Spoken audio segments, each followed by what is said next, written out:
भगवान से प्रार्थनाओं के साथ। जय राधा माधव कुंज बिहारी, गोपी जन वल्लभा गिरिवरधारी, यशोदानंदन ब्रज जन रंजन, यमुना तीरावनचारी। जय राधा माधव कुंज बिहारी। ओम नमो भगवते वासुदेवाय, ओम नमो भगवते वासुदेवाय, ओम नमो भगवते वासुदेवाय। नारायणं नमस्कृत्यं नरं चैव नरोत्तमं, देवीं सरस्वतीं व्यासं ततो जयमुदीरये। नष्टप्रायेषु भद्रेषु नित्यं भागवत सेवया भगवती उत्तम श्लोके भक्तिर्भवति नैष्टिकी। कृष्णाय वासुदेवाय देवकी नंदनाय च नंदगोपकुमाराय गोविन्दाय नमो नमः। जय श्री कृष्ण चैतन्य प्रभु नित्यानंदा, श्री अद्वैत गदाधर शिवासादि गौर भक्तवृंदा, गुरुवे गुरुचंद्राय राधिकाय तदालये, कृष्णाय कृष्ण भक्ताय तद्भक्ताय नमो नमः। मूकं करोति वाचालं पङ्गुं लङ्घयते गिरिं यत्कृपातमहं वन्दे श्रीगुरुं श्री परमानंद माधवं श्री चैतन्येश्वरम्। हरे कृष्णा कृष्णा कृष्णा हरे हरे, हरे राम राम राम हरे हरे। हरे कृष्णा। आप सभी भक्तों और माताओं का हार्दिक स्वागत है आज की श्रीमद् भागवतम की इस कक्षा में। स्वागतम सुस्वागतम। जी सावित्री माता जी, आपने हैंड रेस किया है। हरे कृष्ण प्रभु जी, दंडवत प्रणाम। प्रभु जी, आप कह रहे थे ना कि लड्डू गोपाल और श्री जी उठे होंगे तो मैं दर्शन कराऊं। क्या कराऊं मैं दर्शन प्रभु जी? हाँ जी हाँ जी हाँ जी, जरूर कराइए कराइए माता जी। हरि बोल, जय हो। बहुत सुंदर। हरि बोल। ये गौरी है। जय शाली। बहुत सुंदर, बहुत ये सुंदर। गौरी हर घर में स्मगल हो रखी है। अद्भुत। बहुत सुंदर। आपकी गौरी कितना दूध देती है? वो कान्हा जी जानते होंगे प्रभु जी। राधा रानी दूध निकाल के कान्हा जी को पिला देती है।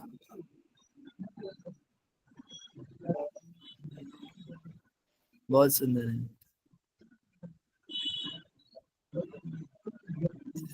धन्यवाद माता माता जी। रोज रोज दर्शन करा देना। हरे कृष्णा। बहुत सुंदर हो गया। समझ नहीं आई माता जी। माता जी, मैंने कहा रोज एक बार दर्शन करा देना, बहुत प्यारे हैं। धन्यवाद माता जी, जरूर जरूर माता जी। नजर सभी को उतार दिया दर्शन करना है, करेंगे। ग्रुप वाले नजर ना लगा दें।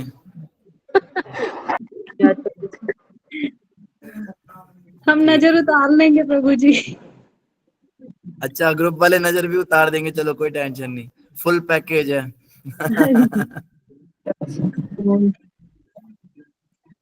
ठीक है जी, बहुत बहुत धन्यवाद माता जी। आइए आज का सत्र प्रारंभ करेंगे। हरे कृष्णा प्रभु जी। हरे कृष्णा आदिनारायण प्रभु जी। प्रभु जी, एक छोटी सी बात पूछनी थी, अगर आज्ञा हो तो। हाँ जी प्रभु जी, हाँ जी। जब गुरु महाराज ने आपके सिर पे हाथ रखा था तो what you were feeling at that time? क्या आप जमीन पे थे या कहीं और थे? मैं झूठ नहीं बोलूंगा प्रभु जी, मेरी तो सारी तंत्रिकाएं मर चुकी हैं। जिसके अंदर थोड़ा स्पिरिचुअल वो होता है ना, रिसेप्शंस होते, रिसेप्टर्स होते स्पिरिचुअल वाइब्स को खींचने के लिए, उन लोगों को कुछ लगता होगा, जैसे बताते हैं भक्त लोग, मुझे झटका लग गया, मुझे करंट लग गया, मेरे सामने एकदम उजाला हो गया। तो मेरे सामने ऐसा तो कुछ नहीं हुआ, मेरी कोई आध्यात्मिक उपलब्धियां ना होने के कारण। लेकिन महाराज जी ने जब शाबाशी दी तो आंखों से आंसू आए थे, ये सोच के कि कोई होनहार हो, कोई कोई योग्य हो, उसको तो कृपा करते ही है महाराज जी, लेकिन पतित को जो कोई सेवा भी नहीं करता, कुछ भी नहीं करता, आज्ञा भी पालन नहीं करता, गुरु की सेवा भी नहीं करता, वैष्णव सदाचार भी कुछ पता नहीं, दम्भी है, ढोंग दिखावा करने वाला, एक नंबर का बदमाश, ऐसे इंसान पर भी गुरु महाराज दया रखते हैं। उनकी उनकी कृपा कितनी ज्यादा है, कितने दयालु हैं। दुनिया में कौन ऐसा मिलेगा दोबारा जो इतना प्रेम देगा, इतना कृपा देगा।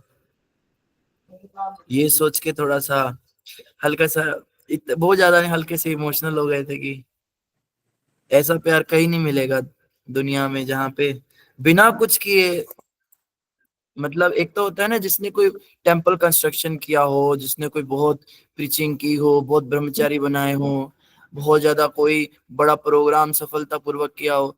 हम तो कुछ भी नहीं करना जानते हैं, मैं तो कुछ भी नहीं कर सकता, हमारे तो सामर्थ्य कुछ नहीं है। 16 माला भी करनी बड़ी मुश्किल हो जाती है, 4 नियम भी जैसे तैसे बस हिल रहे हैं सब। ऐसे व्यक्ति पे महाराज जी जब आशीर्वाद करते हैं तो उसको शर्म से डूब के मर जाना चाहिए कि ऐसे ऐसे दयालु गुरु की भी तुम सेवा नहीं कर पा रहे, उनकी भी आज्ञा पालन नहीं कर पा रहे। थोड़ी शर्म भी आई थी, अपने ऊपर लज्जा भी आई थी, और कृपा का अनुभव तो होता ही है प्रभु जी। पर एक चीज समझ में आ गई कि यही है जिनके कारण थोड़ा बहुत कुछ चल रहा है, यही कर रहे हैं आप। जैसे अपने कर्म हैं, कब नरक में, मतलब एसी वाली टिकट कंफर्म है, जनरल भी नहीं, नरक जाने की। पर ये गुरुदेव हैं, ये दयालु वैष्णव हैं, ये शुद्ध भक्त भगवान के, इन्होंने हमारा हाथ थामा हुआ है बस।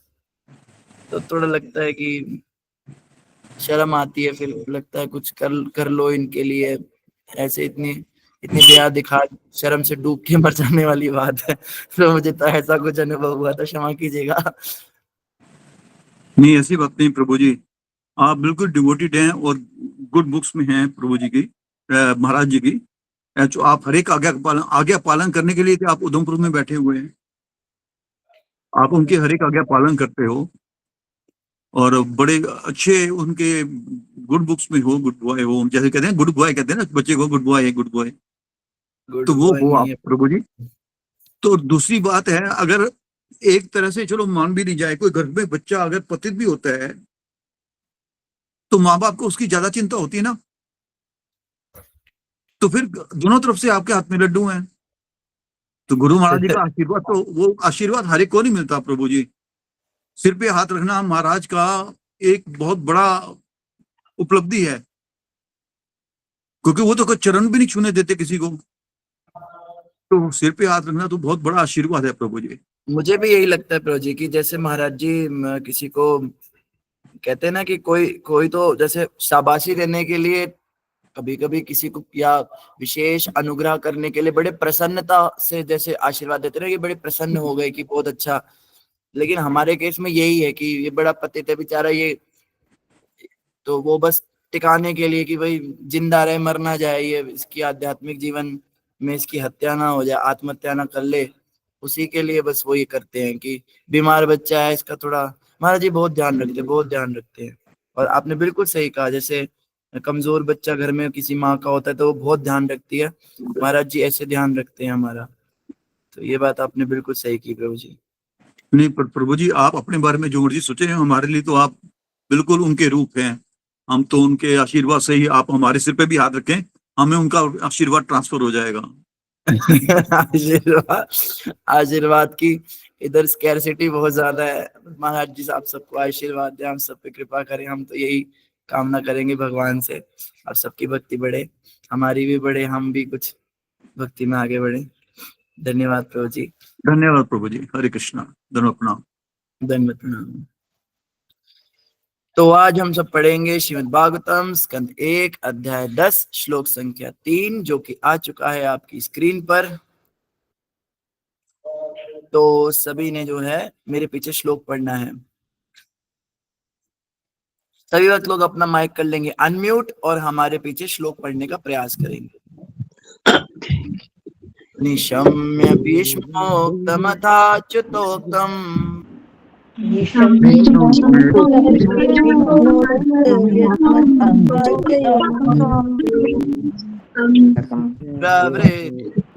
प्रवृत्तविज्ञानविदूत विभ्रमः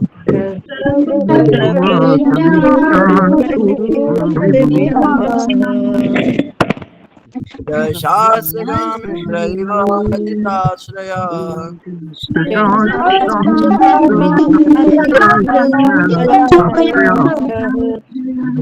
हरिद्वान्तामनुजानुवर्तिताः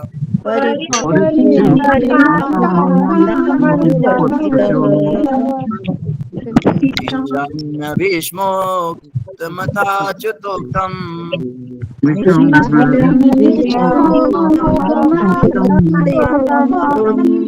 प्रव्रेत् ज्ञानविदुत्तविरमाः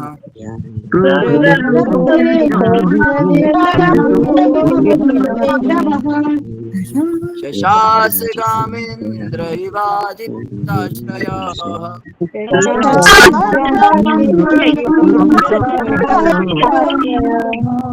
परिद्युक्तान्ता मनुजानुवर्तिताः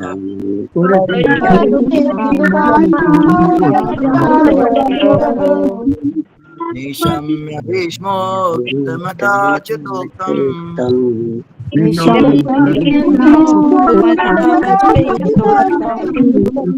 प्रवृत्त विज्ञानविदुत्तविभ्रमाः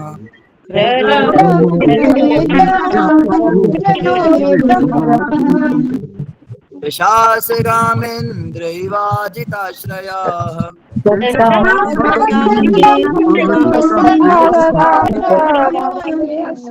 हरिद्युपान्ता मनुजानुवर्तिताः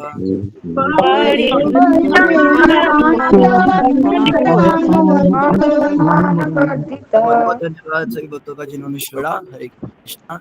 आज समय थोड़ा कम है, आज सिर्फ 3 भक्तों को मौका देंगे। 3 भक्तों ने कल श्लोक नहीं पढ़ा, तो वो भक्त लोग कोई भी 3 डिवोटीज हैंड रेज करेंगे। जी 2 हैंड रेज हो गए। जिन्होंने कल श्लोक नहीं पढ़ा कृपया कोई भी एक डिवोटी और हैंड रेज कर लें। जी सुप्रिया माता जी पढ़ेंगे। हरे कृष्ण प्रभु जी। निशम्य भीष्मोक्तमथाच्युतोक्तम प्रवृत्त विख्यान विधूत विभ्रम शशासगामिन्द्र इवाजिताश्रया परिद्युपाणात् मनुजानुवर्तित। हरे कृष्ण। धन्यवाद। सुधा माता जी पढ़ेंगे। हरे कृष्णा प्रभु जी। दंडवत प्रणाम। सभी भक्तों को दंडवत प्रणाम। निशम्य भीष्मोक्तम था च युक्तोक्तम प्रवर्त विज्ञान विधूत विभ्रम सशासगामिन्द्र इवाजिताश्रय परिद्युपान्ता मनुजानुवर्तित। हरे कृष्ण। धन्यवाद। ललिता स्वासनी माता जी पढ़ेंगे।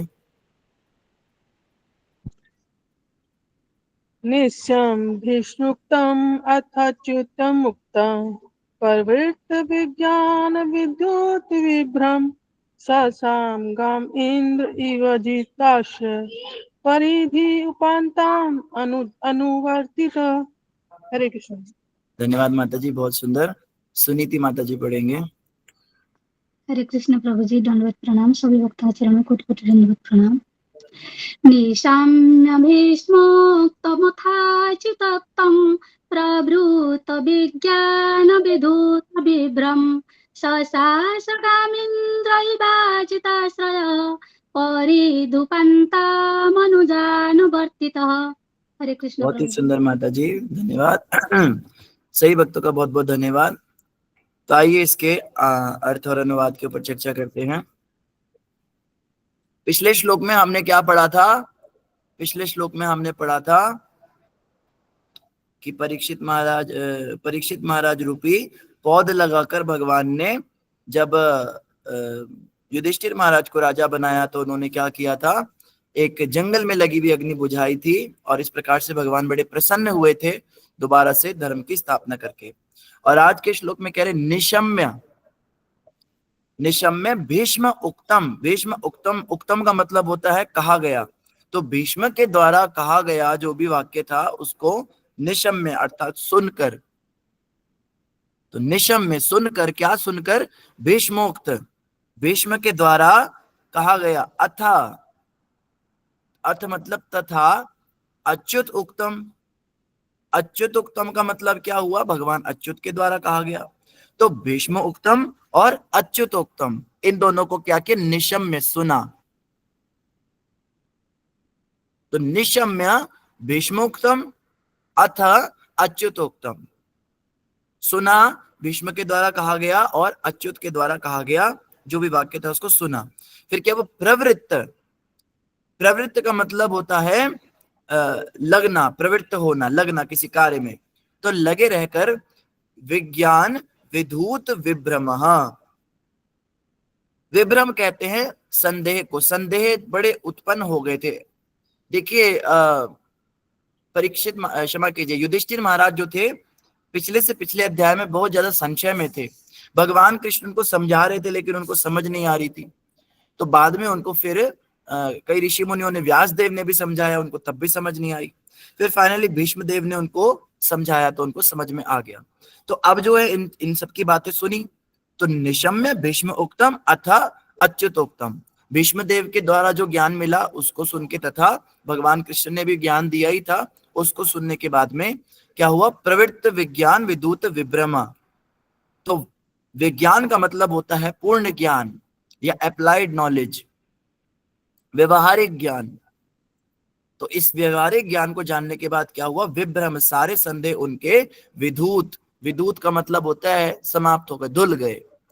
तो निशम्य भीष्म उक्तम अथा अच्युत उक्तम, अच्युत और भीष्म देव की बात को सुनने के बाद में जो परीक्षित, ये युधिष्ठिर महाराज हैं, इनका क्या हुआ, विदूत विभ्रम, पहला तो इनके सारे भ्रम नष्ट हो गए, और प्रवृत्त विज्ञान, और ये पूर्ण ज्ञान में स्थित हो गए, उसमें प्रवृत्त हो गए।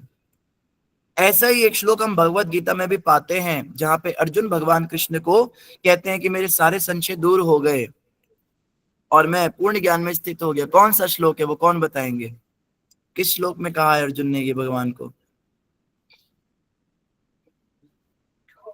किसी को याद है भगवत गीता का वो श्लोक? भगवत गीता के सार में है, सेकंड चैप्टर में, तो फिर वो गुरु अपना बना लेते हैं कृष्ण भगवान को। कौन सा श्लोक है? कार्पण्य दोषो, हाँ, कार्पण्य दोषोपहत स्वभाव जो है, इसमें जो है, इसमें अर्जुन कह रहे हैं कि मैं भ्रमित हो गया हूं और मुझे कुछ समझ नहीं आ रहा है। तो इस श्लोक को बोलने के बाद में जब अर्जुन ने कहा मैं भ्रमित हो गया, मैं मोह में पड़ रहा हूं, मेरे अंदर मोह आ रहा है, तो भगवान ने उनको गीता का ज्ञान दिया। फिर सारा ज्ञान सुनने के बाद में 18वें अध्याय में अर्जुन ने फिर से एक श्लोक बोला जिसमें उन्होंने बिल्कुल विपरीत बात कही। इसमें उन्होंने कहा कि मैं भ्रमित हो रहा हूं, उस वाले श्लोक में कहते मेरा भ्रम दूर हो गया और मैं ज्ञान में स्थित हो गया। 18.73 है जो श्लोक का हाँ बिल्कुल, नष्टो मोह समृत लब्धा तवत प्रसादन मयाच्युत स्थितो सिम गता संदेह करिष्यसे वचनम तव। हाँ वेरी गुड, ये वाला श्लोक। तो इस श्लोक में अर्जुन कहते हैं नष्ट मोह स्मृतिर लब्धवा, मेरा मोह नष्ट हो गया, नष्ट मोह, मेरा मोह नष्ट हो गया, और स्मृतिर लब्धवा, मेरी स्मृति वापस आ गई। तो मोह के कारण स्मृति चली जाती है, मोह के कारण स्मृति चली जाती है, भगवान ने ही गीता में बताया था। मोहात स्मृति विभ्रमा स्मृति भ्रंशात बुद्धिनाशो बुद्धिनाशात प्रणश्यति। तो मोह, हम सबको देखो संसार में मोह में पड़े हैं ना। मोह का मतलब क्या होता है? मोह का मतलब होता है अत्यधिक आसक्ति, अनवांटेड अटैचमेंट इज मोह। मोह का कारण क्या होता है? किसी वस्तु को अपना मानना, या किसी वस्तु के साथ सदा सर्वदा हमेशा के लिए अपना संबंध स्थापित करके रखना कि ये हमेशा मेरे पास रहेगी, ये व्यक्ति हमेशा मेरे पास रहेगा, ये बाल हमेशा काले रहेंगे, ये आंखें हमेशा कजरारी रहेंगी, ये शरीर हमेशा सुंदर रहेगा, ऐसा हम सोचते हैं। लेकिन जब ये खराब होने लगता है तो वो मोह टूटता है, शरीर से मोह टूटता है, अपने यौवन अवस्था से मोह टूटता है। कईयों को पैसों का मोह हो जाता है कि ये पैसे हमेशा मेरे पास रहेंगे, ये नौकरी रहेगी, मेरा पति, मेरे बच्चे, ये हमेशा मेरे साथ रहेंगे। समझ रहे हैं ये संसार हमारा होगा, ये पुत्र मित्र परिवार हमारा होगा। नहीं है ज्ञान, जब काल प्राण लेता है तो गैर क्या, ये तन भी न साथ देता है। तो ये शरीर भी जो है ये भी शमशान की अमानत है। तो मोह जो है, मोह माइक वस्तु से हो जाता है। माइक अर्थात माया के द्वारा निर्मित वस्तुएं। इस संसार में जो भी हमें मिला है माया के द्वारा गिफ्ट मिला हुआ है। ये शरीर माया ने दिया, ये बुद्धि माया ने दी, ये सूक्ष्म शरीर भी माया का ही है। या अहंकार और मन और बुद्धि ये भी माया का ही दिया हुआ है। ये सारी वस्तुएं, घर परिवार संसार, ये सब माया ने दिया। इस परिवार से प्रेम जो हमको है वो भी माया ने दिया, वो भी माया के कारण है। ये मोह है। तो हम लोग कहते हैं हम भक्ति में आ गए, हमें माया ने पकड़ ले। प्रभु माया हमें पकड़ेगी क्या? हम तो माया की गोद में ही बैठे हैं। जब तक हम किसी भी व्यक्ति को अपना परिवार का व्यक्ति समझ रहे हैं, किसी भी इंसान को हम समझ रहे हैं मेरा रिश्तेदार है, इसके साथ मेरा खून का रिश्ता है, ये मेरी सगी बहन है, ये मेरा सगा भाई है, ये मेरे अपने पेट से निकले बच्चे हैं, जब तक हमारे अंदर ये अटैचमेंट है, मोह है, ये ज्ञान है, तब तक हम माया में ही पड़े हैं। प्रभुपाद जी को एक शिष्य ने आकर पूछा, उनके अंग्रेज शिष्य थे, वो प्रश्न पूछ रहे थे, Prabhupada sometimes when we are in maya, मतलब प्रभुपाद कभी कभी हम जब माया में पड़ जाते हैं तो वो अपना प्रश्न कंप्लीट भी नहीं कर पाए थे। प्रभुपाद ने तुरंत टोक दिया, sometimes you are always in maya, sometimes you are in Krishna consciousness. तुम कहते हो तुम कभी कभी माया में पड़ जाते हो, तुम 24 घंटे माया की गोद में बैठे हो, कभी कभी तुम कृष्ण भक्ति करते हो। बिल्कुल सही बात है। तो मोह और माया ये दोनों जो हैं ये इसमें हम पड़े हैं, ठीक है। अनवांटेड अटैचमेंट तो है, मोबाइल से अटैचमेंट है, नौकरी से अटैचमेंट है, कपड़ों से अटैचमेंट है, फेवरेट रेस्टोरेंट से भी अटैचमेंट हो जाती है। जिस भी चीज के बारे में हम सोचते हैं कि हमेशा मेरे साथ रहेगी, हमेशा इसका भोग कर सकूंगा, तो उसको कहते हैं अटैचमेंट, मोह। तो मोह से क्या होता है? स्मृति भ्रंशात। मोह के कारण बुद्धि चली जाती है सही और गलत के फैसले करने की। आज 99% लोग जो संसार में है वो गलत फैसले कर रहे हैं अपने जीवन के विषय में। उनके पास जब भी मौका आता है, एक तरफ भगवान की कथा होगी, दूसरी तरफ मान लीजिए कोई शॉपिंग मॉल होगा तो वो शॉपिंग मॉल में ही जाएंगे। एक तरफ परिवार में कोई बहुत इंपॉर्टेंट शादी है, सभी परिवार के लोग वहां इकट्ठे होंगे, सब दिखावा होगा, दुल्हन बनेगी मेरी बहन और दुनिया भर का दहेज वहेज आएगा, मैं भी देखने जाऊं, एक तरफ ये मन है। दूसरी तरफ है नहीं, मान लो जन्माष्टमी का कार्यक्रम उसी समय हो रहा है या कोई भी फेस्टिवल है, रथ यात्रा उसी समय हो रही है, तो मैं कहाँ जाऊंगी? मैं ज्यादातर शादी ब्याह में जाऊंगी। रथ यात्रा के लिए हम जगन्नाथ जी को प्रणाम कर लेंगे, प्रभु हम आपको वीडियो कॉल में देख लेंगे। तो हमारी स्थिति तो ऐसी है कि हम मोह को ही चुनते हैं, क्योंकि हमारी बुद्धि का नाश हो चुका है।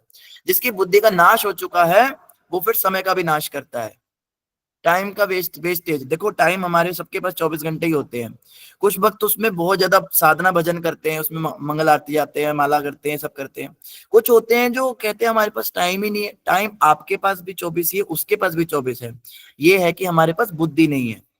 जो लोग कहते हैं ना कि हम माला नहीं कर पाते, हम भक्ति नहीं कर पाते क्योंकि हमारे पास टाइम नहीं है, रियलिटी है उनको ये कहना चाहिए, हम माला नहीं कर पाते, हम मंगल आरती नहीं कर पाते, हम भक्ति नहीं कर पाते, हम क्लास अटेंड नहीं कर पाते क्योंकि हमारे पास पर्याप्त बुद्धि नहीं है। टाइम हमारे पास उतना ही है, टाइम सबके पास है, टाइम की कोई कमी थोड़ी ना है, लेकिन पर्याप्त बुद्धि ना होने के कारण, और बुद्धि का नाश होता है मोह के कारण। तो अर्जुन कहते हैं नष्ट मोह स्मृति लब्धवा, मोह नष्ट होने से मेरी स्मृति मुझे वापस आ गई। तो भगवान कहेंगे अच्छा कैसे हुआ ये? तब प्रसादात में अच्युता, आपकी कृपा से ही हुआ अच्युत, आपके प्रसाद से हुआ, आपने कथा सुनाई, उस कथा के माध्यम से मेरे मोह चले गए और मेरी स्मृति वापस आ गई। तो इस प्रकार से मोह के कारण क्या होता है? स्मृति चली जाती है। जी संध्या माता जी ने हैंड रेस किया था, कुछ कहना चाहते हैं? जी प्रभु जी, हरे कृष्णा प्रभु जी। हरे कृष्णा। प्रभु जी बस मेरी यही दिक्कत है कि ये अटैचमेंट को मैं कैसे दूर करूं। मतलब मेरे को धोखे मिलते हैं, मैं चोट खाती हूँ, लेकिन फिर वही हरकत। ये डिटैचमेंट कैसे आएगी? मैं कर रही हूँ, भक्ति पूरी करने की कोशिश कर रही हूँ, लेकिन फिर भी मैं क्यों ऐसा क्या लिखूं अपनी वॉल पे, अपनी दीवारों पे, कि मुझे याद रहे कि मेरे को अटैच नहीं होना। बहुत ही अच्छी बात कही संध्या माता जी आपने, और मुझे लगता है ये प्रश्न आपका नहीं है, सभी का प्रश्न है इवन मेरा भी है। हम सभी कहीं ना कहीं अनवांटेड अटैचमेंट्स के कारण बहुत ज्यादा दुखी होते हैं। एक पंजाबी में भजन है, हमारे गुरु महाराज अक्सर उसको गाते हैं। वो कहते हैं, ਧੀਆਂ ਪੁੱਤਰ बड़े लाडले घोटे घोटे गल लांदा, मोह माया दी काई विच फस के नित दिन चोटा खांदा, दिन रात मेरा सिर खांदा, नहीं छड्डदा दुनियादारी नू, मन पापी अड़ियां करदा, नहीं जपदा कृष्ण मुरारी नू, जिथे होवे कथा वार्ता उत्थे पैर न पांदा, जिथे होवे निंदिया चुगली दौड़ दौड़ के जांदा, मैं कई बारी समझाया तू छड़ दे लंबरदारी नू, मन पापी अड़ियां करदा, नहीं जपदा कृष्ण मुरारी नू, जे मैं जानदा कोई ना मेरा प्रभु संग प्रीत लगांदा, कथा वार्ता नित में जांदा, हरि चरना चित लांदा, दिन रात प्रभु दे गुण गांदा, नहीं चुगदा गठड़ी भारी नू, मन पापी अड़ियां करदा, नहीं जपदा कुंडला वाले नू। जिनको पंजाबी समझ नहीं आती उनके लिए इस भजन का मतलब है, मन ऐसा पापी दुष्ट है, ये भगवान का भजन नहीं करना चाहता। जहां पे कथा वार्ता होगी वहां तो पैर भी नहीं पड़ेगा इसका। एक जहां पे निंदा चुगली होगी वहां दौड़ दौड़ के भागेगा, वहां इसका बड़ा मन लगेगा। कथा वार्ता में बार बार टाइम देखेगा, अरे 10 मिनट लेट हो गए, 5 मिनट लेट हो गए, अरे और कितनी देर होगी। लेकिन जब निंदा चुगली होती है तो 4-4 घंटे बीत जाते, पता ही नहीं चलता, अरे इतना टाइम हो गया आपके साथ, क्योंकि वहां पे इसको मजा आता है। तो ये मन ऐसा दुष्ट पापी है। कहता है दिया पुत्र बड़े लाडले, बेटी बेटे से, पुत्र पुत्री से बड़ा मोह है इसको, और उनको गले लगाते हैं, घोट घोट के गले लगाते हैं, मेरे बच्चे प्यार करते हैं उनको, और मोह माया के चक्कर में फंस के हर दिन चोट खाते हैं। जिससे आप सबसे ज्यादा प्यार करते हो वही आपको ऐसी बात बोल देता है कि आपका दिल टूटता है, कर्कश वाणी बोलता है, क्योंकि आप उससे प्यार नहीं करते, आप उससे मोह करते हो। प्रेम में और मोह में अंतर है। देखो, प्रेम करने के लिए मना नहीं है, पत्नी को भी पति से प्रेम करना चाहिए, माता पिता को बच्चों से प्रेम करना चाहिए, बच्चों को बूढ़े माता पिता से प्रेम करना चाहिए। प्रेम जगत का सार, प्रेम के बिना तो संसार बंद हो जाएगा। लेकिन प्रेम में और मोह में क्या अंतर है?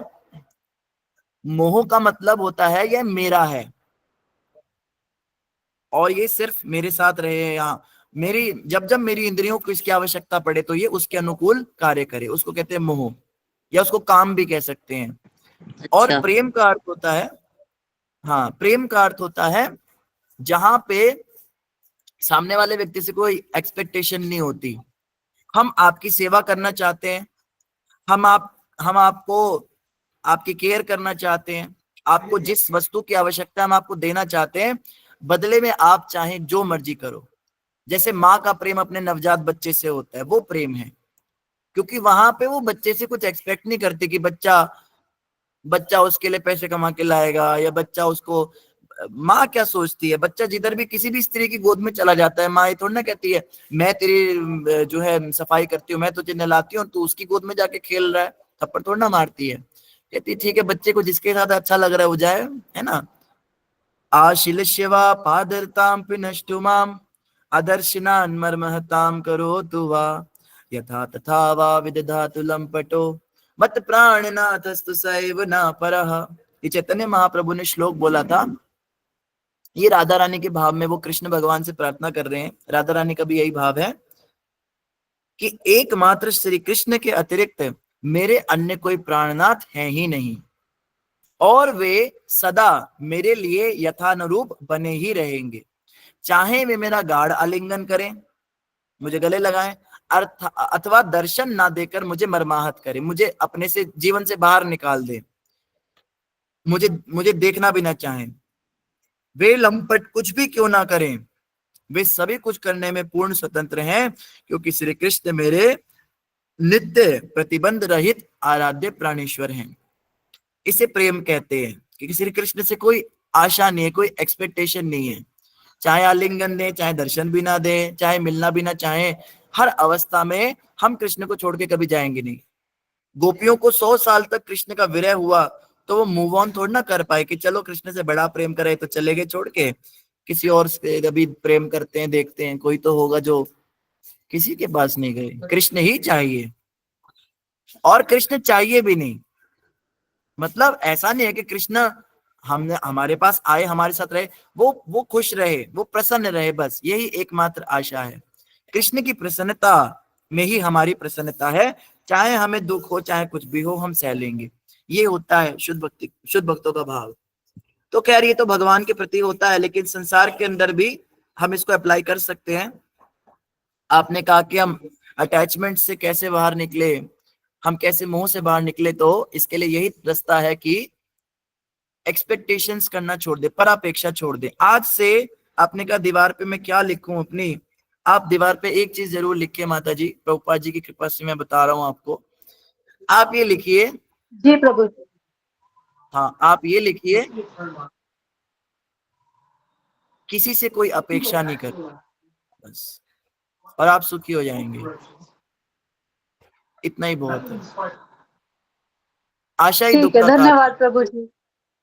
धन्यवाद संध्या माता जी। हरे कृष्ण। हरे कृष्णा प्रभु जी। इस संसार में आशा ही दुख का कारण है। आप देखिए, हमें गुस्सा इसलिए नहीं आता कि सामने वाले ने हमें गुस्सा दिला दिया। सामने वाला कईयों को, औरों को भी कोशिश करता है, उन्हें तो नहीं दिला पाता। हमें गुस्सा इसलिए आता है क्योंकि हमने सामने वाले से ऐसा एक्सपेक्ट नहीं किया था, ऐसा व्यवहार, ऐसा रवैया। जहां हम पहले से एक्सपेक्ट करके चलते हैं ये गड़बड़ करेगा और वो कर देता है, तो वहां हमें गुस्सा नहीं आता, वहां हमें चिंता होती है कि अब इस सिचुएशन को संभालूं कैसे। हमें गुस्सा तब नहीं आता जब हमारा शरीर हमें धोखा देता है। कई कई बूढ़े लोग में चिड़चिड़े हो जाते हैं, कई बूढ़ी स्त्रियां, बूढ़े पुरुष जो हैं चिड़चिड़े बहुत हो जाते हैं, क्योंकि उनका शरीर उनका साथ नहीं देता। और तो चिड़चिड़ापन इसलिए नहीं है कि शरीर की वजह से, चिड़चिड़ापन इसलिए है उन्होंने मान के रखा था कि शरीर हमेशा साथ देगा, और उनकी उम्मीदों पे पानी फेर दिया शरीर ने। उम्मीद जहां हम रखते हैं वहीं पर एक्सपेक्टेशन से ही हमें, बिल्कुल सही कहा, एक्सपेक्टेशंस टर्न्स इनटू फ्रस्ट्रेशन। अपेक्षा करनी छोड़ देनी है बस, तो मोह से हम बाहर निकल पाएंगे। एक बड़ा सुंदर भजन याद आ गया, वैसे तो इतना नहीं गाना चाहिए, थोड़ा वैसा, लेकिन गोपियों का शुद्ध भाव उसके अंदर प्रदर्शित होता है। गोपियां क्या कहती है, बड़ा सुंदर वो भजन है। हम प्रेम दीवानी है, वो प्रेम दीवाना है, दो हमें ज्ञान की होती न सुनाना। हम प्रेम दीवानी है, वो प्रेम दीवाना, ऊधो इन असुवन को, ऊधो इन असुवन को हरि सन्मुख ले जाओ। पूछे हरि कुशल तो चरणों में दियो चढ़ाओ। कहियो जी इस प्रेम का, कहियो जी इस प्रेम का, यह तुच्छ नजराना। ऐदो हमें ज्ञान की पोथी न सुनाना। हम प्रेम दीवानी है, वो प्रेम दीवाना। जा जावे उधो तुरिया जा, दुखियानु सता के की लेना।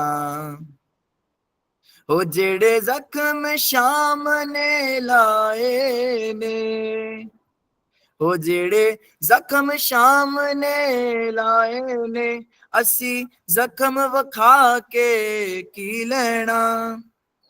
ओ असी जख्म वखा के की लेना। सानू गहरे गमा विच रोड़ गया, ओ साडियां लगियां प्रीतां तोड़ गया। ओ जिंदा रहे, ओ बसदा रहे, ओ जिंदा रहे, ओ बसदा रहे, असी ओनू तड़फा के की लेना।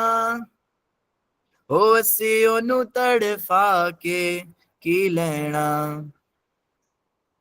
सब रिश्ते नाते छड़ दिते, असी भेदभाव सब छड़ दिते। हुन प्रेम दा भांग मचिया ए, हुन प्रेम दा भांबण मचिया ए। तू पानी पाके की लेना, ओ तू पानी पाके की लेना।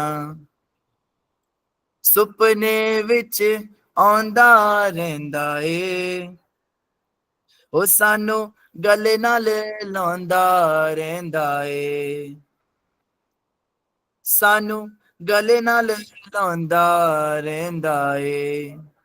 हर दम ओ नाल ही रहिंदा ए, हर दम ओ नाल ही रहिंदा ए। असी मथुरा जाके की लेना, ओए असी मथुरा जाके की लेना। साडे ते सिर दा ताज है यो, ब्रिजराज है यो, महाराज है यो। साडा जीवन प्राण आधार है ओ, साडा जीवन प्राण आधार है ओ।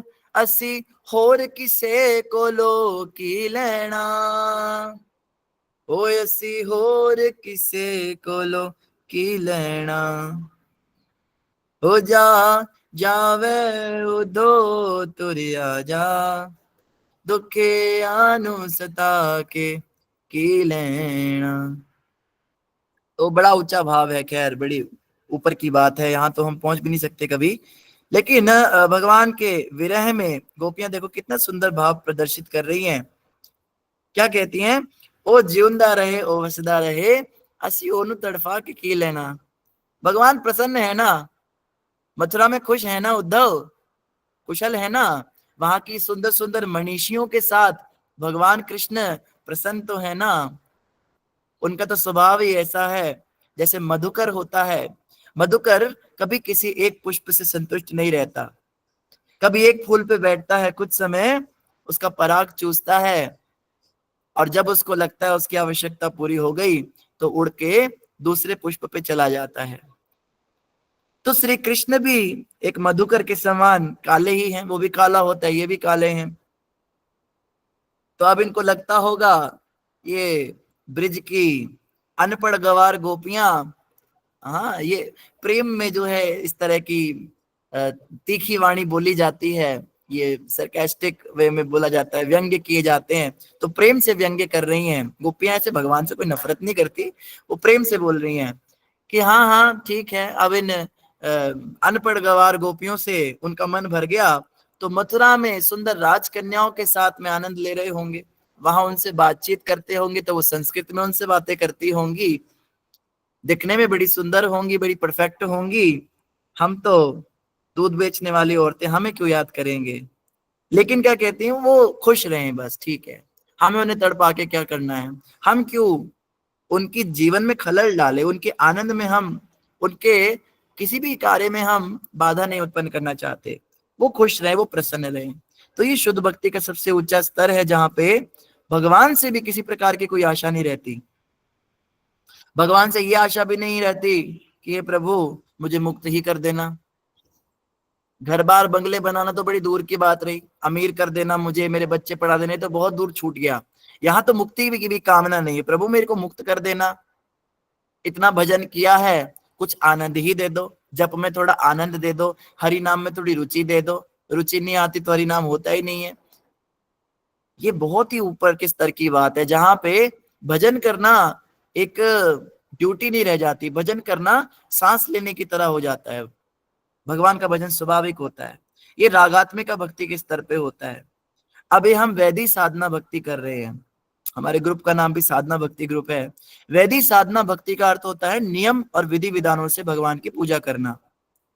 जब हम नियमों से भगवान की पूजा करते हैं, मन मार के भगवान का नाम जपते हैं, दुखी होकर मंगल आरती उठते हैं, कष्ट ले लेकर मंदिर जाते हैं, भूख में तड़प तड़प के भी एकादशी का निर्जला उपवास करते हैं, तो इससे हमारी इंद्रियों की शुद्धि होती है। और धीरे धीरे जब हमारी इंद्रियां शुद्ध हो जाती हैं, तो ये वैदिक साधना भक्ति जो है ये रागानुगा भक्ति में कन्वर्ट हो जाती है। फिर भगवान के बिना रहने का मन नहीं करता, फिर भगवान में रस आने लगता है, भगवान में आनंद आने लगता है, फिर भौतिक जगत भाता नहीं है। लेकिन ये रागानुगा का जो स्तर है ये इतनी जल्दी प्राप्त नहीं होता। रागानुगा भक्ति का स्तर प्राप्त करने के लिए बहुत कड़ा परिश्रम लगता है, बहुत त्याग तपस्याएं लगती हैं, कुछ पाने के लिए कुछ खोना पड़ता है, और सर्वस्व को पाने के लिए सर्वस्व को खोना पड़ता है। अपनी सारी इच्छाएं, अपनी सारी बुरी आदतें, अपनी सारी, कहते हैं ना, मेरा पैशन, मेरा हॉबी, मेरे गोल्स, मेरी लाइफ के मैंने गोल बना रखे हैं, सब त्यागना पड़ेगा आपको,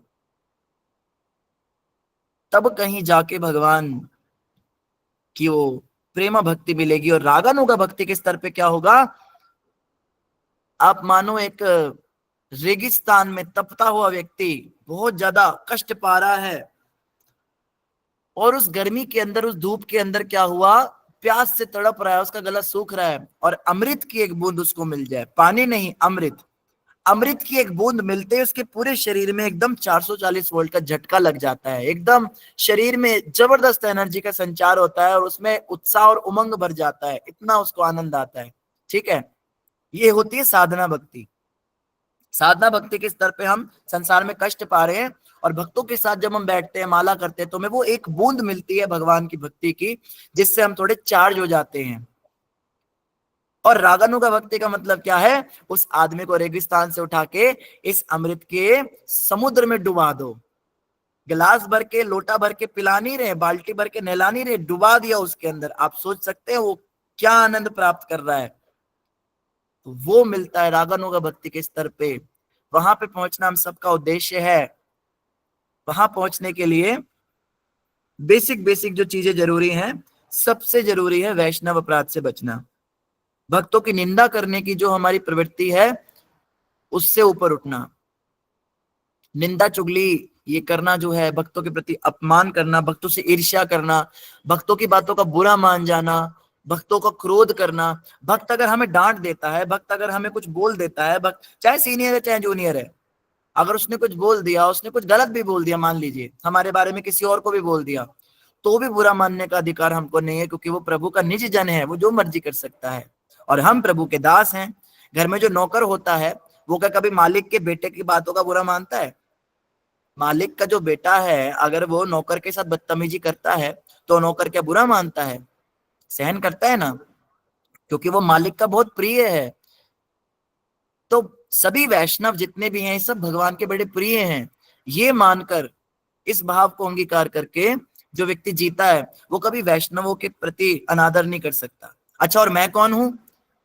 भगवान का प्रिय, वो सब भगवान के प्रिय हैं, ये सब वैष्णव वैष्णवी सब भगवान के प्रिय हैं, और मैं भगवान का एक चपड़ासी नौकर हूं। मेरी कोई औकात नहीं है, मैं इनसे रूठ भी नहीं सकता, मैं इनकी बातों का बुरा भी नहीं मान सकता। इतनी भी अपनी, जो कहते हैं ना, नीचे गिरा लेता है ईगो को, वो कभी वैष्णव अपराध नहीं कर सकता, और उससे सभी प्रेम भी करते हैं। तो खैर, ये चीजें थोड़ी जरूरी हैं। अपराध से बचना, हरि नाम का जाप करना, ध्यान पूर्वक सुन सुन के माला करना, और नियमों का पालन करना, जो भी गुरु महाराज के द्वारा बताए नियम है उनको कड़ाई से पालन करना। इससे क्या होगा, धीरे धीरे धीरे धीरे हम रागनों का भक्ति की ओर आएंगे, तब ये भाव प्रस्फुटित होंगे हमारे अंदर। तो आज हमने 2 लाइनें पढ़ी इस श्लोक की, कल हम बाकी 2 लाइनें पढ़ेंगे। समय पूरा हो गया है। इन्हीं शब्दों के साथ सभी का धन्यवाद। किसी का कोई प्रश्न हो तो हैंड रेज कर सकते हैं। जी रेखा माता जी, क्या प्रश्न है आपका? जी हरे कृष्णा प्रभु जी, दंडवत प्रणाम। सभी भक्तों को दंडवत प्रणाम। प्रभु जी, आपने भक्ति के 2 टाइप बताए ना, अ, एक तो साधना भक्ति, वैदिक साधना भक्ति, दूसरी वो रागानुगा भक्ति। तो प्रभु जी, क्या ये 2 ही प्रकार की भक्ति होती है? और क्या हम वैदिक साधना भक्ति करते हुए डायरेक्ट रागानुगा भक्ति तक जा सकते हैं, या बीच में और भी कई स्टेप आते हैं? हाँ, आपने काफी लंबा प्रश्न पूछ लिया। क्षमा कीजिए। ऑफ कोर्स, बहुत ही सारे स्टेप्स आते हैं रास्ते में, और सभी को पार करना पड़ता है। इसमें जो है बहुत सारे जो है अलग अलग स्तर होते हैं, जैसे श्रद्धा के बाद में साधु संग, फिर भजन क्रिया, फिर अनर्थ निवृत्ति, फिर जो है निष्ठा, फिर रुचि, फिर आसक्ति, फिर भाव, फिर प्रेम। ये 9 स्तर होते हैं। इसके विषय में हमने पहले भी एक बार काफी डिटेल में चर्चा की थी, तो कभी और भी इसके विषय में डिटेल में चर्चा करेंगे कि धीरे धीरे धीरे धीरे साधक जो है कैसे भगवान के रास्ते पे आगे बढ़ता है, कैसे भगवान की भक्ति उसको मिलती है। तो इस विषय में जो है हम कभी और बताएंगे। और आपने पूछा क्या 2 ही प्रकार की भक्ति होती है, तो ये भक्ति के स्तर कह लीजिए, स्तर होते हैं ये, प्रकार नहीं कह सकते इनको। तो वैदिक साधना भक्ति जो है इसमें क्या होता है, वैदिक नहीं होती, वैधि होती है, वैधि, वैधि साधना भक्ति। तो इसमें क्या होता है, इसमें जब हम नियमों का पालन करते हैं अशुद्ध इंद्रियों के द्वारा, तो धीरे धीरे क्या होता है, हमारा भगवान के प्रति प्रेम बढ़ने लगता है, फिर स्वाभाविक हो जाती है। फिर जब स्वाभाविक रूप से हम भगवान की भक्ति करने लग जाते हैं तो उसको स्पॉन्टेनियस डिवोशनल सर्विस का प्रभुपाद जी ने, स्पॉन्टेनियस मतलब जो स्वतः होती है, जो कि बिना मेहनत के होती है। अभी तो हमें माला करने के लिए मेहनत करनी पड़ती है, लेकिन तब क्या होगा, तब हमें माला छोड़ने के लिए मेहनत करनी पड़ेगी कि बहुत माला कर ली, घर के काम भी करने भाई, तो ऐसा हो जाएगा, विपरीत हो जाएगा। फिर उसके बाद भाव भक्ति का भी स्तर आता है। भाव भक्ति के स्तर पे फिर अन्य लक्षण प्रकट होते हैं, जहाँ पे भगवान के सिवा कुछ भाता ही नहीं है। बिल्कुल जैसे एक नशेड़ी व्यक्ति नशे के बिना तड़पता है, एक पानी के बिना मछली तड़पती है, कोई स्त्री अपने नए नए पति के बिना तड़पती है, ऐसे हम भगवान के बिना तड़पने लग जाते हैं। तो ऐसी अवस्था होती है। फिर बाद में प्रेम भक्ति का स्तर आता है, जब पूरी तरह दिव्य हो जाता है, फिर उसे हर जगह भगवान ही दिखने लगते हैं, जहां भी देखता है उधर भगवान दिखते हैं, जो भी व्यक्ति मिलता है वो सबके अंदर भगवान को देख लेता है, तो वो स्तर फिर आता है। तो ये अलग अलग विभिन्न स्तर होते हैं भक्ति के, माता जी। जी प्रभु जी, और ऐसा हो सकता है क्या कि उसको वो रागानुगा भक्ति आने तक हो सकता है ये कलयुग एंड हो जाए, तो फिर वो इंसान सतयुग में फिर ट्रांसफर किया जाता है, या फिर क्या होता है फिर उसका, ये जानना था। वो तो अपने कर्मों के अनुसार जाएगा ना, जैसे उसने कर्म किए होंगे, ऊपर के लोकों में जा सकता है, नीचे के लोकों में जा सकता है, या इस दुनिया में वापस भी आ सकता है, देवताओं के समाज में पैदा हो सकता है, पशु योनियों में जा सकता है, या फिर किसी और ब्रह्मांड में ट्रांसफर किया जा सकता है। हो सकता है किसी देवता का पोस्ट मिल जाए, ब्रह्मा बन जाए, है ना, हो सकता है कि कोई असुर बन जाए, कोई पशु बन जाए, जो भी उसके कर्म होंगे उसके अनुसार। अगर उसने सिद्धि के लिए प्राप्ति प्रयास किया हुआ तो सिद्धि मिल जाएगी, सिद्ध लोक में चला जाएगा, तपस्या में उसकी रुचि हुई तपोलोक में चला जाएगा। लेकिन अगर उसकी भक्ति कंप्लीट हो गई इस जीवन में, भगवान का अंतिम समय पे उसको स्मरण हो गया, तो फिर वो भगवान के धाम जाता है, फिर वो भगवान के मतलब वैकुंठ में चला जाता है, उसको कृष्ण प्रेम मिल जाता है। जी प्रभु जी, मैं यही पूछ रही थी, अगर कलयुग के एंड होने तक उसकी भक्ति कंप्लीट नहीं हुई तो क्या वो सतयुग में आता है या नहीं आता है, फिर उसकी क्या गति आ होती जाएगा, है? सतयुग में ही आएगा, फिर से सतयुग में, द्वापर में, त्रेता में घूमता रहेगा। जब तक मुक्ति नहीं मिलती तब तक इसमें घूमता रहेगा व्यक्ति। जी धन्यवाद, क्षमा कीजिएगा मुझे गलती है हरे तो। कृष्ण। नहीं, धन्यवाद धन्यवाद जी। और कौन कौन पे प्रश्न है? शिखा माता जी। हरे कृष्णा प्रभु जी, दंडवत प्रणाम। हरे कृष्ण। प्रभु जी, जैसे आप बोले ना कि चाहे जूनियर भक्त हो या सीनियर भक्त हो, हमें उनके बातों का बुरा नहीं मानना चाहिए, मतलब उन्हें कुछ बोलना नहीं चाहिए। प्रभु जी, अगर समझो जाने अनजाने अगर हमसे कुछ हो गया, हमारे मन में कोई बात उठ गई, तो फिर उसका क्या करे प्रभु जी? तो क्या माफी भगवान से मांगे, हम जो क्षमा परिवार में मांगे? करते हैं उसी वक्त से माफी मांगे। देखिए ना, जब ये दुर्वासा ऋषि ने इनके अम्बरीश महाराज के प्रति अपराध कर दिया था, तो भगवान विष्णु के वैकुंठ भी चले गए थे, उनसे भी क्षमा मांगी, लेकिन भगवान ने कहा कि जिसके प्रति अपराध हुआ है वही तुम्हें क्षमा करेंगे, मैं भी नहीं कर सकता। तो हरि स्थाने अपराधे तारे हरि नाम, तुम्हार स्थाने अपराधे ना ही परित्राण। भगवान के प्रति कोई अपराध करे तो हरिनाम जपने से वो ठीक हो जाता है, लेकिन वैष्णवों के प्रति किया गया अपराध हरिनाम भी क्षमा नहीं करता, तो वो वैष्णव ही क्षमा करते हैं, उन्हीं वैष्णव से आपको क्षमा मांगनी पड़ेगी। जी प्रभु जी, जैसे कि मैंने तो अभी ऐसा कुछ मेरे मन में अभी आया नहीं है प्रभु जी, लेकिन जैसे एक दिन मेरा ज्यादा माला हो जाता है तो फिर दूसरे दिन मेरी माला कम हो जाती है अपने आप। तो सब बोलते हैं कि जैसे कुछ वैष्णव अपराध हुआ हो, तो इस वजह से हमारा ऐसे होते रहता है। तो मुझे कैसे पता, मैंने तो किसी को कुछ बोला नहीं है और किसी के प्रति अभी ऐसे मन में द्वेष आया नहीं है। तो फिर प्रभु जी मुझे कैसे पता चलेगा कि मेरी माला एक दिन ज्यादा हो जाती है तो अच्छा तुरंत दूसरे दिन वो माला मेरी कम हो जाती है। तो इसका क्या करूं प्रभु जी मैं? शिवा माता जी, माला कम होने के कई सारे कारण होते हैं। जी माला प्रभु कम जी। होने का कारण जरूरी नहीं कि वैष्णव अपराध ही हो सकता है जी कि उस दिन हम आलसी हो गए हो या हमें अहंकार आ गया हो माला का, तो माया ने हमको अहंकार तोड़ने के लिए ऐसा किया हो, या हमें जो है एक थकावट हो गई हो, पिछले दिन बहुत ज्यादा माला कर लिया, थोड़ा आराम कर लो। मन को कई बार ऐसा होता है कि भाई आज कल इतनी सारी की हैं, आज आराम कर लो। तो कई सारे कारण हो सकते हैं। फिर भी अगर आप वैष्णव अपराध के बारे में पूछ रहे हैं कि मैंने तो किसी को कुछ कहा नहीं, तो माता कहता कौन है? कहता तो कोई भी कुछ नहीं है दुनिया में। लोग ये कहते हैं अरे हमने तो उसे कुछ कहा ही नहीं, पता नहीं किस बात का बुरा लग गया। तो हमें थोड़ा ना पता चलता है हम क्या क्या कह जाते हैं। हम तो ऐसे ऐसे बेहोश लोग हैं, हमें तो पता ही नहीं चलता हम क्या क्या बोल जाते हैं।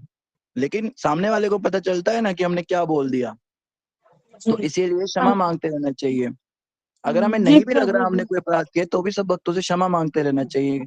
तो अगर जैसे किसी के प्रति किया होगा तो वो सोचेगा चलो माफी मांग रही है, माफ कर देते, कोई बात नहीं। तो क्षमा मांगते रहने की जो ये आदत है वैष्णवों के समाज में देखी जाती है।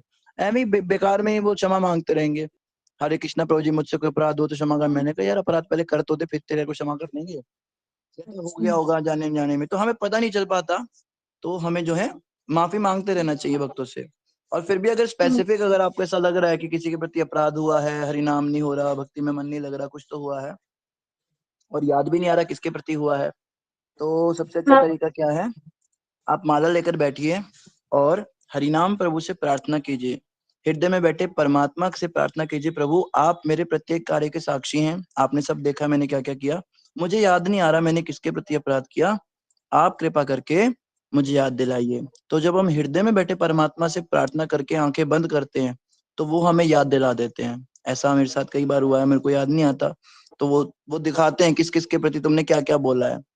तो परमात्मा से अगर थोड़ा बहुत कनेक्शन हमारा होगा, थोड़े हम अंतर्मुखी होंगे, तो वो हमसे बातें करते हैं, तो वो याद दिलाएंगे हमने क्या क्या किया है, तो फिर उनसे जाके क्षमा मांग लीजिए। जी प्रभु जी, धन्यवाद प्रभु जी। हरे कृष्णा। धन्यवाद। हरे कोई कृष्णा। गलती राधिका हो माता तो जी। क्षमा कर देना प्रभु जी।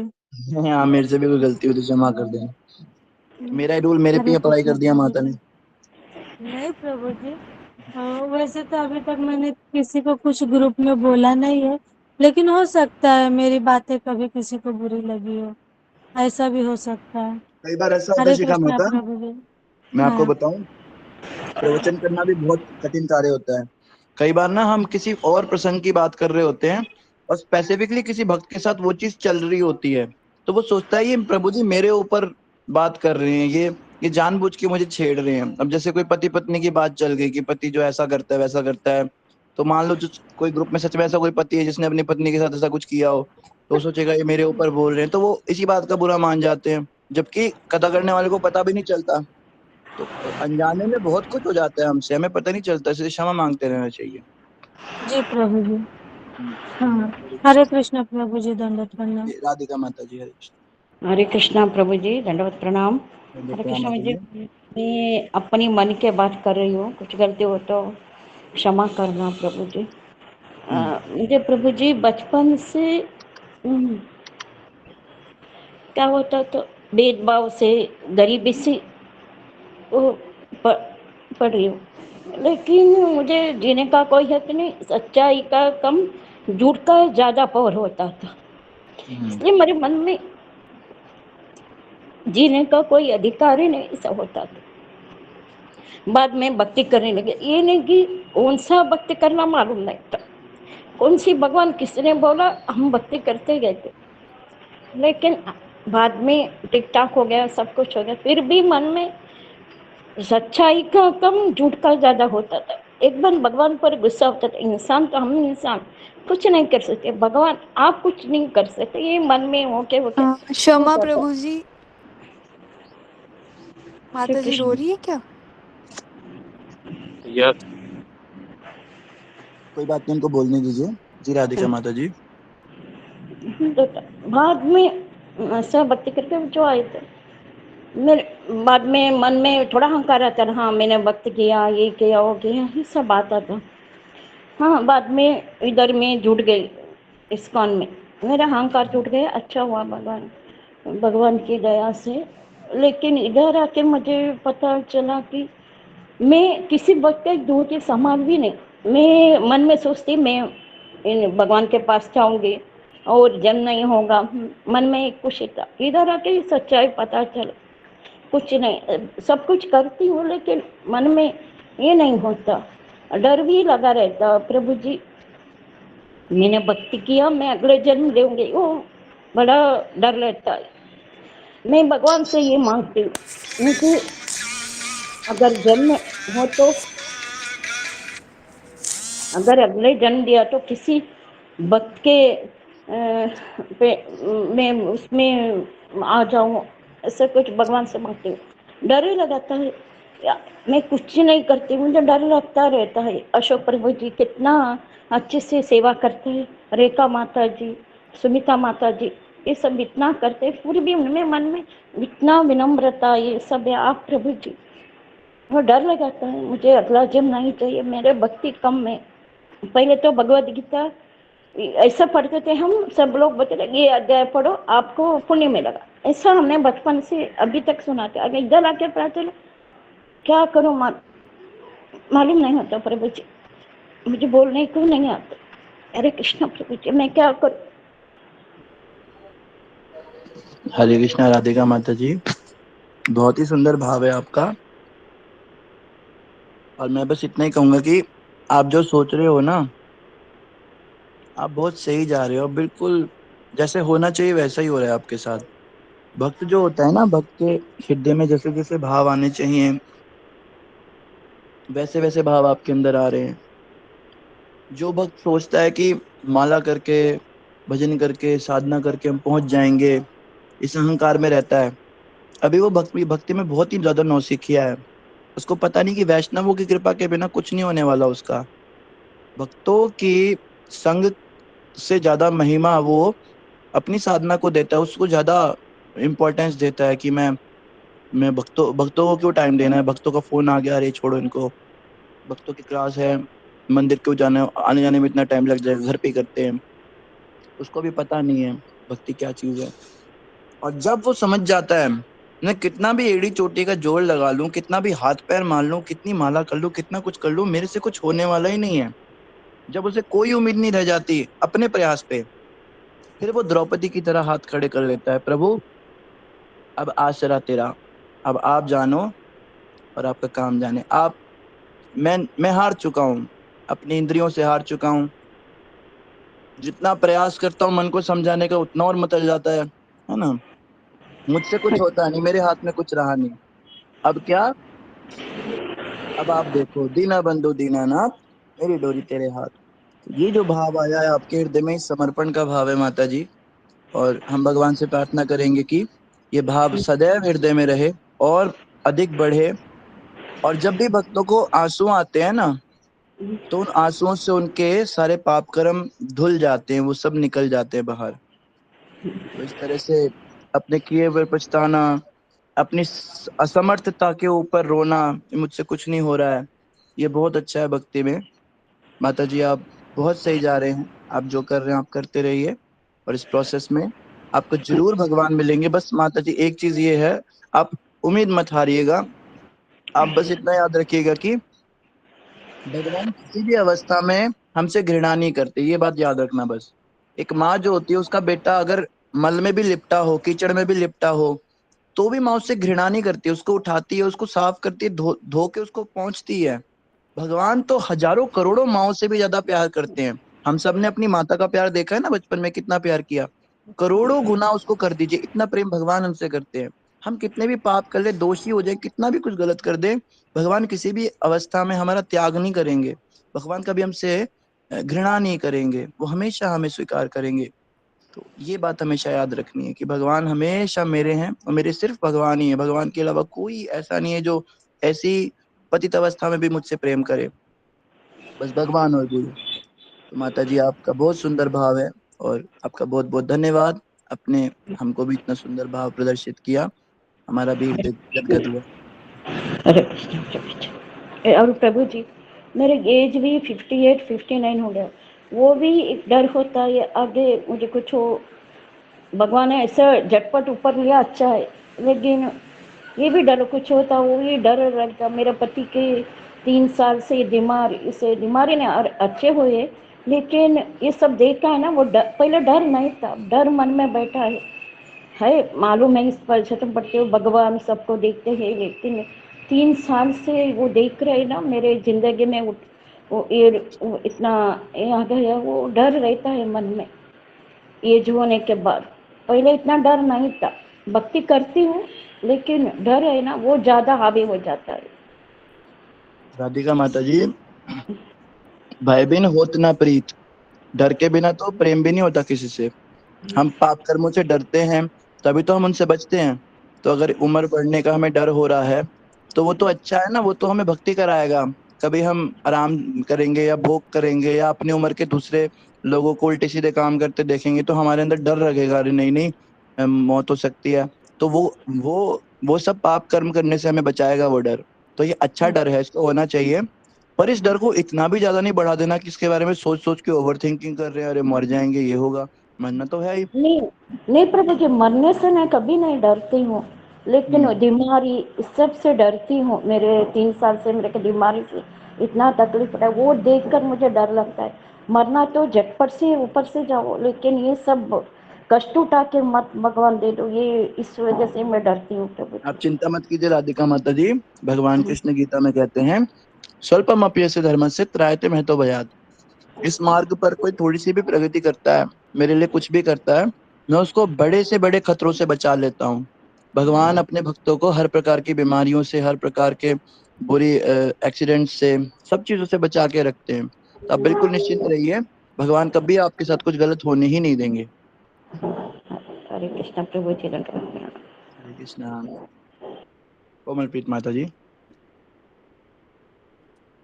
हरे कृष्ण प्रभु जी, सभी भक्तों को धन्यवाद प्रणाम। प्रभु जी मेरा ये क्वेश्चन है कि जैसे माता जी बोल रहे थे कि सतयुग में हमारा बर्थ होगा, अगर कलयुग एंड हो जाएगा तो ऐसे। तो प्रभु जी अ, जैसे हम लोग अभी सब भक्ति कर रहे हैं, आप सब सीनियर हो, आप सब बहुत टाइम से जुड़े हुए हो, तो जैसे सतयुग में अगर देखा जाए प्रभु जी, तो वहां पे तो लाखों करोड़ों साल भक्ति करनी पड़ती है, और फिर जाके एक भक्त को भगवान मिलते थे, फिर उनको दर्शन दिया करते थे। बट यहाँ पे अगर कलयुग में कोई छोटा सा भी अगर हम एकादशी देख लें, तो भगवान ने बोला है कि अगर आप मन से हृदय से मेरे को याद कर रहे हो, मेरे सामने तुलसी का आप एक स्पर्शी करवा रहे हो, तो मैं आपको मिल सकता हूँ, आपसे प्यार, आपके साथ एक मेरी भावना होगी।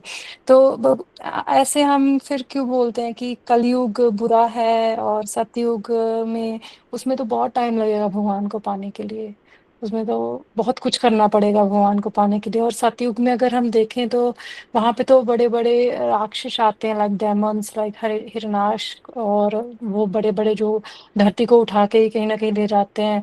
और कई बार कुछ ऐसा करते हैं कि एक टाइम पे पता नहीं कितने कितने ब्राह्मण जो हैं उनकी लाइफ खतरे में पड़ जाती है।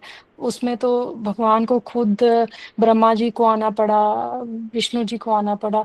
तो ये हम कैसे डिफाइन कर सकते हैं कलयुग बुरा है या सतयुग में ऐसा कुछ नहीं, ये भक्ति तो उसमें ज्यादा टाइम लेती है और इसमें थोड़ा टाइम है। कोमलप्रीत माता जी, बहुत ही अच्छी बात कही आपने। तो जैसे दिवाली, दिवाली पे सेल लगती है कई सुपरमार्केट्स में, दिवाली बम्पर धमाका। तो दिवाली की सेल जो होती है वो वैसे तो अच्छी होती है, लेकिन वो कुछ ही टाइम के लिए होते हैं, लिमिटेड ऑफर होता है, कुछ दिनों के बाद फिर से प्राइस हाई हो जाते हैं। तो कलयुग एक दिवाली की सेल की तरह है, जो कुछ समय के लिए रेट कम हुए, नहीं तो इतनी आसानी से भगवत प्राप्ति कभी हो ही नहीं सकती। और सेल में सब कुछ अच्छा ही होता है, लेकिन सेल में प्रॉब्लम क्या होती है पता है? सेल में भीड़ बहुत ज्यादा आ जाती है, इतनी ज्यादा भीड़ होती है, मारा मारी होती है, वो तो सहना पड़ेगा ना, तो उसको सहते हुए अंदर जाना पड़ता है। तो जो व्यक्ति इतना नहीं सहन कर सकता, कई माताएं होती है थोड़ी कोमल सी होती है, बेचारी नाजुक सी होती हैं, वो थोड़ी ना उस स्टेज के अंदर जैसे पिंड वाली और माताएं होती हैं वो तो थप्पड़ थप्पड़ मारती हैं, किसी की चुंड खींच देती हैं पीछे करके, फिर वो खींच लेती है कपड़ा। तो ऐसियों के बीच में जाने के लिए फिर वही कहते हैं ना कि कुछ पाने के लिए कुछ खोना पड़ता है। तो कलयुग में सेल जरूर है, लेकिन कलयुग में दोष बड़े ज्यादा है, कलयुग में मन विचलित है, कलयुग में झगड़े बड़े हैं, कलयुग में नेचुरल कैलमिटीज बहुत है, कलयुग में देवता भी साथ नहीं देते। मंद सुमंद भाग्य मंद सुमंद मतयो मंद भाग्य उपाद्रिता, भागवत में कहा है कलयुग के लोगों की मंद बुद्धि होगी, आयु भी कम होगी, भाग्य भी साथ नहीं देगा, और हर प्रकार से दोष ही दोष भरे होंगे, काम क्रोध लोभ यही सब इन्हीं का बोलबाला होगा। जो झूठ बोलेगा वही आगे बढ़ेगा, जो बेईमानी करेगा वो अमीर होगा। तो ये सब चीजें भी अगर साथ में है ना, इनको सहन अगर कोई कर सकता है उसको तो फायदा ही फायदा है, भगवान का नाम जपने में बहुत जल्दी भगवत प्राप्ति हो जाएगी।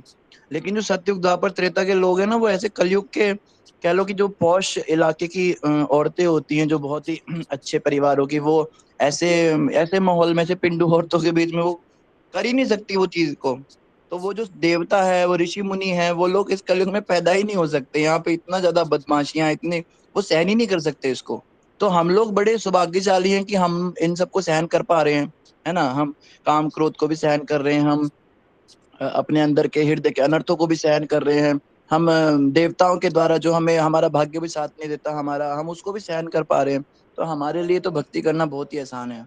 हमने कम से कम एक हर्डल तो पार कर लिया कि चलो सहन कर पा रहे हैं हम प्रकृति की 3 गुणों को, 3 तरह के तापों को, सबको। तो भक्ति करके हम फटाफट निकल जाए।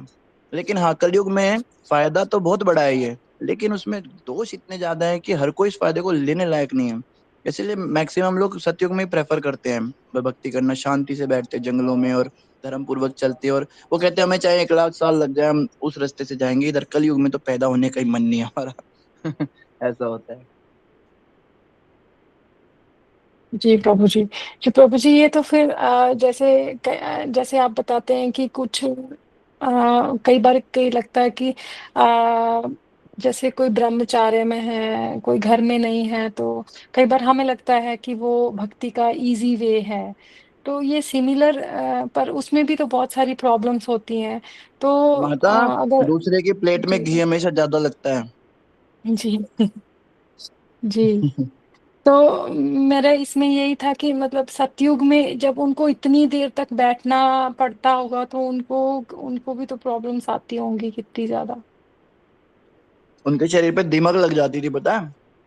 जी हम उनके बारे में सोच सोच के वहां यहाँ मना रहे ना, हाय कैसे बैठते होंगे वो, ऐसे वो जी हमारे बारे में सोचते होंगे। अरे जो कलयुग में पैदा होता है वो ऐसी जगह पे रहता है, नदियां भी सूख जाती हैं, कोई मरुस्थान भी नहीं होता, जंगलों के अंदर भी गंदगी होती है, पेड़ों पे फल लगने ही बंद हो जाते, तो खाते क्या है वहां के जंगल के ऋषि मुनि। वो लोग ये सोचते होंगे कि ये ब्रेड खा के और ये सब खा के वो हमारे बारे में ऐसा सोचते हैं, हम उनके बारे में ऐसा सोचते हैं। जी। क्योंकि प्रभु जी, मैं सोचती हूँ कि हमारे लिए कई बार 1 घंटा बैठना ही कितना मुश्किल हो जाता है, और अगर हम उनकी भक्ति देखें तो पता नहीं कितने करोड़ों साल उनको करनी पड़ती थी, फिर जाके हम्म। भगवान उनकी एक चीज डिमांड पूरी करते थे, हाँ ये ले लो, ठीक है। बस हम जिस युग में पैदा हुए हैं, हम यही सोचे कि भगवान ने हमारे लिए सबसे बेस्ट कॉम्बिनेशन बना के हमको दिया है, सबसे बेस्ट उन्होंने हमारे को कॉन्फ़िगरेशन करके दी है, यही हमारे लिए सबसे अच्छा है, इसी से हमें भगवत प्राप्ति सबसे अच्छी तरीके से हो सकती है। नहीं तो भगवान हमें किसी और युग में पैदा कर देते। जी जी प्रभु जी, धन्यवाद प्रभु जी, बहुत बहुत। धन्यवाद। हरे कृष्णा हरे कृष्ण प्रभु जी। जी। आज नारायण प्रभु जी आपका हैंड रेज था। जी प्रभु जी। प्रभु जी मैं बाद में आपसे बात करूंगा, फोन पे बात करूंगा। ठीक है, तो और तो कोई माता जी, प्रश्न नहीं है। कोमल प्रीत माता जी, ये ऐसा क्यों सोचते हैं कि हम इसी जन्म में, ये हमारा पहला जन्म है, हम सत्युग में से भी आए हुए हैं घूम घूम के, कई कई जन्म, हमने करोड़ों जन्म हम वहां से भी घूम के आए हुए हैं, वहां से लात घुसे खा के आए हुए हैं वहां से भी हम, तो भी तो यहाँ पड़े हाँ हैं। हाँ, हम पता नहीं प्रभु जी वो तो, पर लगता है कि भक्ति पूरी नहीं हुई, वहाँ पे भी करोड़, यहाँ पे भी पता नहीं पूरी होगी कि नहीं। जी जी माता जी, हम तो करोड़ों जन्मों से धक्के खा रहे हैं, तभी आए हैं यहाँ पे। अब शॉर्ट जी, कोर्स है, ये जी। शॉर्ट कोर्स है ना, ये परमात्मा ने हमें दिया है। भाई तुम्हें बुद्धि नहीं है इतनी, तुम बड़ा कोर्स कर सको, ये शॉर्ट कोर्स कर लो, तुम्हें ले जाऊंगा अपने धाम में मैं। अब अभी हम सबकी जिम्मेवारी रुद्र प्रभु जी को देती है भगवान, हम निकालो तभी तो भैया इनको। हमारी जबरदस्ती अपनी जिम्मेदारी, भक्ति पकड़ी है। हमारी खुद की कोई जिम्मेदारी नहीं अपनी, आपकी क्या लेंगे। जी प्रभु जी। अभी दिल्ली जी बहुत रुद्र दूर है। प्रभु जी, मैं ज्यादा बोल गया हूँ तो क्षमा चाहूंगा। नहीं प्रभु जी, आप तो कुछ बोले ही नहीं। हरे कृष्ण प्रभु जी। जी प्रेम प्रभु जी बताइए। प्रणाम सभी भक्तों को मेरे तरफ से प्रणाम। प्रभु जी, ऐसा क्यों होता है कि हमें अपना मतलब पिछला जन्म में या पुरानी बातें हम भूल क्यों जाते हैं? जैसे कि हम कोई मतलब बचपन में कोई गलती कर देते हैं या बड़े में ही गलती कर देते हैं, लेकिन हमें वो याद नहीं रहता। तो आप क्यों याद करना चाहते हैं उनको? कि प्रभु जी मेरे को पता होना चाहिए कि मैंने क्या क्या गलती की। मेरे को याद है जैसे मैं स्कूल टाइम में था तो मैंने गलतियां बहुत की है, लेकिन प्रभु जी मेरे को वो याद ही नहीं होता है कि मैं वो गलतियां दोबारा ना दोहराऊं या ऐसी गलती ना करूं। प्रेम प्रभु जी, इस दुनिया में फिल्ट्रेशन नहीं है। स्मृति आएगी तो सब चीजों की आएगी, खाली गलतियों की नहीं आएगी। और भूले हैं तो सब कुछ भूल गए हैं, ठीक है ना। तो भूलना ही अच्छा है हमारे लिए। हमें अगर सब कुछ याद आ जाए ना, उससे हमारा कोई लाभ नहीं होगा, क्योंकि याद आने से हमको ये याद आएगा हमने क्या क्या खोया है, हमने क्या क्या दुख पाए हैं, हमारे शरीर पे कितने कष्ट आए हैं। हमें संसार में भी बचपन में बहुत ज्यादा किसी को बहुत पेनफुल एक्सपीरियंसेस होते हैं। मुझे याद है मेरा हाथ टूटा था, जब फ्रैक्चर हुआ था तो कितना जबरदस्त दर्द हुआ था, मैं चिल्लाया था। एक बार मेरे दांत में जब आरसीटी हुआ था, तब मुझे बहुत दर्द हुआ था। तो वो पेनफुल एक्सपीरियंसेस जो हैं, समय के साथ भगवान भुला देते हैं। अगर वो मुझे हमेशा याद रहेंगे तो फिर मैं जी कैसे पाऊंगा। और पिछले जन्म में मृत्यु जब हमारी हुई है, वो अगर हमें याद आ गई, मृत्यु के समय 1000 बिच्छू एक साथ डंक मारते, इतना दर्द होता है, तो वो सब याद करना हमारे लिए अच्छा नहीं है। तो अच्छा है भगवान बुला देते हैं, इसमें हमारा भला ही है। बाकी बात रही गलतियां की, तो शास्त्र हैं याद दिलाने के लिए, इसीलिए शास्त्र कहते हैं आपको याद है नहीं है, हम याद दिलाते हैं। श्रीमद् भागवतम सप्तम स्कंद में याद दिलाता है हमें कि माँ के गर्भ में हमने क्या गलती की, माँ के गर्भ में हमने क्या भगवान को प्रॉमिस किया, है ना। और श्रीमद् भगवत गीता हमको याद दिलाती है जन्म जन्मांतर में हमने गलतियां की, तभी हम यहाँ पे हैं। अगर कोई बच्चा चौथी क्लास में फिर से आ जाए और उसको याद नहीं उसने क्या गलती की थी, तो उसे याद करने की जरूरत थोड़ी ना है। चौथी क्लास में दोबारा आने का मतलब ये कि वो फेल हो गया था पिछले साल। तो इसी तरह से अगर हम फिर से मनुष्य जन्म में, फिर से कलयुग में पैदा हो गए, तो हमें याद करने की जरूरत थोड़ी ना कि हमने क्या गलती की। हमें यही समझ में आता है कि हम फेल हो गए, मनुष्य जन्म पाकर भी हमने उसका सदुपयोग नहीं किया। तो इस जन्म में हमें भक्ति करनी है और आगे बढ़ना है भगवान की सेवा में। तो गलती स्पेसिफिक हमें याद चाहे आए ना आए, हमें साधु, हमें शास्त्र, हमें गुरु जो हैं एक बात जरूर बताते हैं कि हमने सबसे बड़ी गलती है कि हम कृष्ण को भूल गए। यही हमारी सबसे बड़ी गलती है। बाकी छोटी मोटी गलतियां जो हैं वो इतने मायने नहीं रखती। तो बस इस जन्म में हमें कृष्ण को याद रखना है और भगवान की भक्ति करके भगवान की प्राप्ति करनी है। जी प्रभु जी। ठीक है, धन्यवाद प्रभु जी। तो आदिनाथ प्रभु जी, आज के लिए आ गया।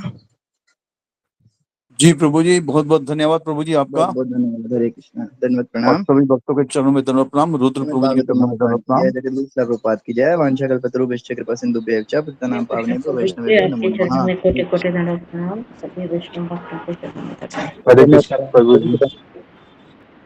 हरे कृष्ण। हरे कृष्ण प्रभु जी, दंडवत प्रणाम। हरे कृष्ण हरे कृष्णा प्रभु जी, सभी भक्तों को दंडवत प्रणाम।